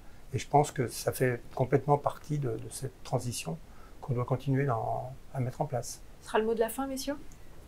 Très bien. Merci bien. Merci beaucoup, Merci beaucoup à vous. Donc on termine donc cette deuxième table ronde qui nous a permis, avec des entrées différentes de vos postes différents d'élus ou de professionnels, de voir voilà, les différents enjeux et les réussites en cours pour cette décarbonation du logement social. Merci. Merci. Merci à vous. Pour clore ce webinaire, je me tourne de nouveau vers le président de l'Aura HLM de l'Ain et directeur général de Dynacité, Marc Gomez. Que retenez-vous d'encourageant face à l'ampleur de la tâche qui nous attend? Je suis ravi des conclusions de ce webinaire sur la décarbonation de nos territoires. Ravi à plusieurs titres.